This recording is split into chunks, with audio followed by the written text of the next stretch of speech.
Hello and welcome to the Busy with Becca podcast, where I share tips to help reshape your mindset and develop a healthy perspective. A healthy perspective is key, especially when dealing with challenges and walking through life while staying motivated to keep doing your best. I may not have all the answers, but I encourage you to sit back, listen to this episode, and pick a lesson or two as I dive in. Today's topic is something I've touched on in a previous audio episode, which was silence, and today I want to go a bit further into it by giving context, sharing some scenarios that I feel would be helpful. I still maintain that silence is a superpower, and being silent doesn't mean you're being timid or being passive or that you don't have anything to say. And being silent doesn't mean you're being mute. No, it doesn't mean you should act unaware. There's a time and a place for it, and it doesn't mean that because you're a quiet person then you're silent. It doesn't mean because you talk a lot you're not silent. This is learning how to use silence as a superpower, not to manipulate people. I don't like it when people use silence as a manipulation tool or as a way to hurt other people. No. So if you clicked on this video with the hopes I was going to share tips on how you can manipulate people with silence, no. But I encourage you to keep listening to the end, so you learn how to be silent with kindness. Now, I'll give you an example of the kind of silence I am not referring to. Now, if you have an argument with someone, or there's a little disagreement, and then you just go mute for the next couple of days, weeks, you keep them restless, you get them antsy, they are so anxious, they are unsure of what the situation of things are, what you're thinking, where your mind is, where they stand with you. That's just being manipulative. That's not nice. And if you're someone who does that, if you don't even know when you're doing it, I encourage you to be more self-aware. And if people have told you that that's what you do, I encourage you to stop that. If you're doing that because you're processing your thoughts or you're trying to deal with what happened, then tell them, like, oh, I'm sorry, I just need time to think through this thing. Don't just go silent or make them feel small. I've experienced that, and it's not a nice thing. But anyway, back to the topic for today. So it's not something sad. So anyway, if I seem so serious, it's because I was really connected to what I was saying. But anyway, to the point that I want to make, like, use silence as a superpower. Let your words, let your voice echo certainty. Let it have respect. Let people put respect to your words, and they shouldn't just think, he's always talking. Yeah, not everything she says or he says carries weight. No, you don't want that. You want to be a person of influence, and you can be influential with your silence too, not just yapping. So I'm going to speak about, I think, about 10 scenarios where silence is very helpful.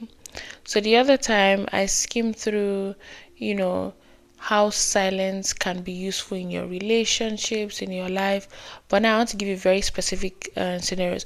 So if you haven't listened to that episode, check it out. That was last year. So if you scroll through my podcast episodes, you see silence. So this is going to be in furtherance of that. So one of the first situations where silence is a lifesaver, is helpful, is when you're angry. Anger is not the time to clap back, to give the hottest jab, to say the where it's hurt. No. When you're angry, I think that's the time you should be quiet, sit down, don't respond. Don't connect with the animal in you. Just be quiet. Take a few deep breaths. Leave the place if it's too tense for you. but don't speak in anger, because you will most likely say something that you either feel foolish for later, or you say something that you can't take back, because words are so powerful. And we have a lot of thoughts going through our minds, but it only becomes real, it only manifests in the real world when they come out of your mouth, when your tongue speaks it out.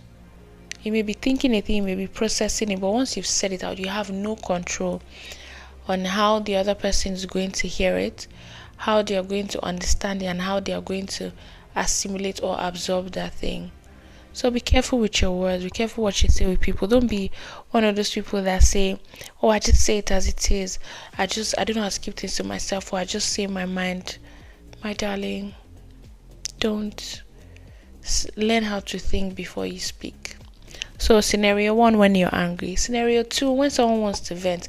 Some people come to you and they just want you to listen to them. They want to feel heard, they want to feel seen. That is not the time for you to be airing your opinions on, oh, I think you should have done this, oh, that's so sad, oh, I can't believe he did that to you.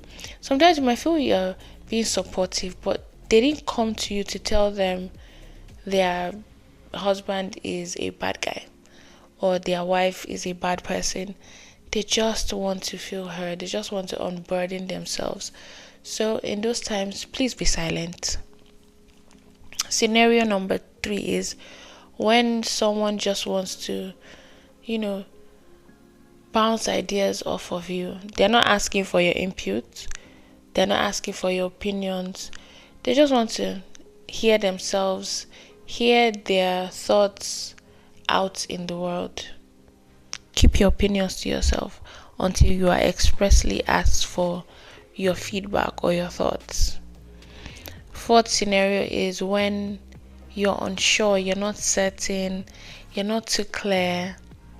That is not the time for you to say what's on your mind, or say, well, I think. No, don't think, just keep quiet and say, oh, I'm not too sure about this, so I don't really want to comment. I'm not too clear on that, or I'm not too certain that this was this or that is that, so maybe I shouldn't say anything. The level of respect that comes with saying things like that, like you're so sure of yourself that you're comfortable being unsure. That's sexy.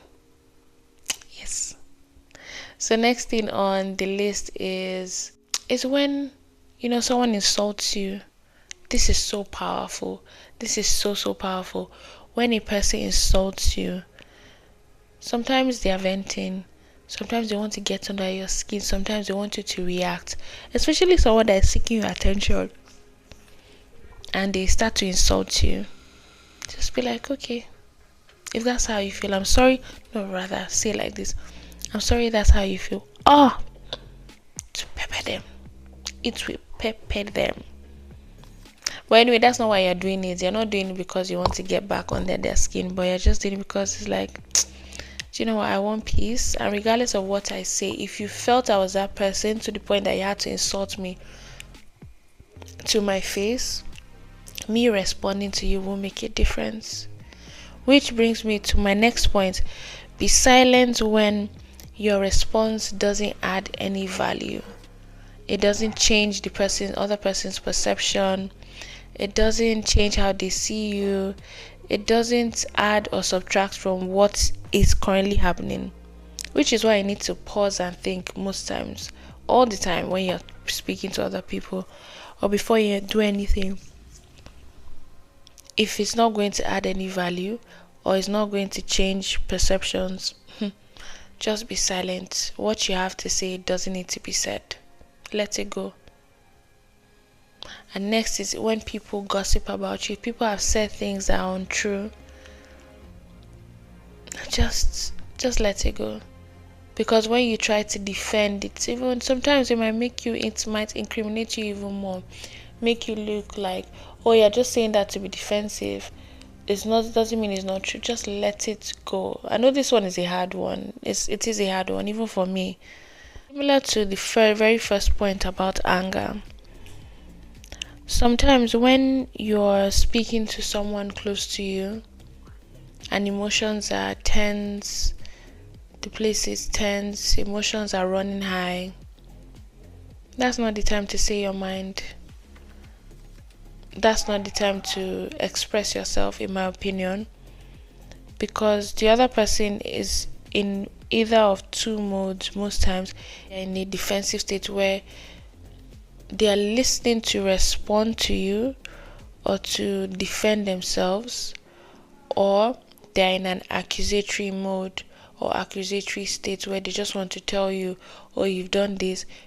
So regardless of what you say in that moment, it really doesn't matter.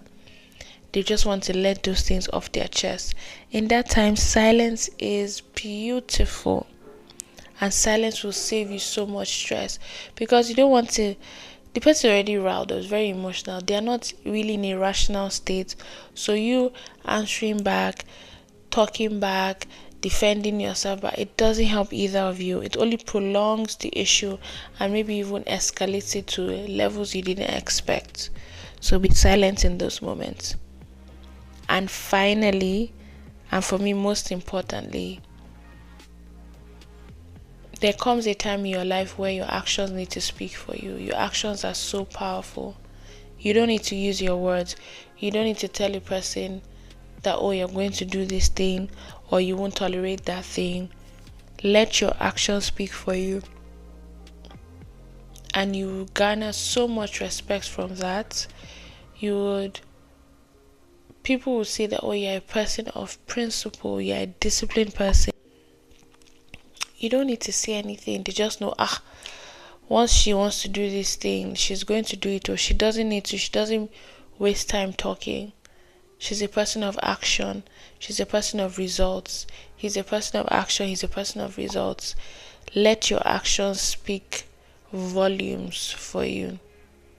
Volumes that your words cannot qualify or quantify. So those are all my tips. And as you step into the new week, I want you to think about this. What area of your life do you need to speak less and act more? What area of your life, or which of these scenarios have I mentioned that you think, I need to work more on that? So my actions speak louder than my words. Well, anyway, I hope you have a lovely week ahead, and I want you to remember that silence is not the absence of power. Silence is your control of that power, and when to let people see it and when to take it back. Silence gives you a great level of control, which was why at the beginning of the video I said your silence can be manipulative. It makes people keeps people guessing. So you don't want to do that, but at the same time you must recognize the power of silence. And I implore you to please do not use silence to manipulate people. Do not use silence to make other people feel uneasy. Do not use silence to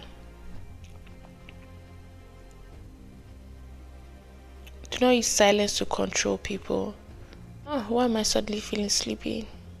Yeah, I think I'm feeling sleepy. So have a lovely week ahead, and thank you for listening to this point. And I hope you subscribe to my YouTube channel and to Spotify, depending on where you're listening to this from. Share this with someone who you think it will be helpful to, and leave a comment below, like the question that I asked now on, or what area of your life do you think that you should be more silent and let your actions speak for you. Feel free to share that in the comment section, and and most importantly, like the first point, subscribe to the channel. Help your sister grow. Thank you, and God bless you.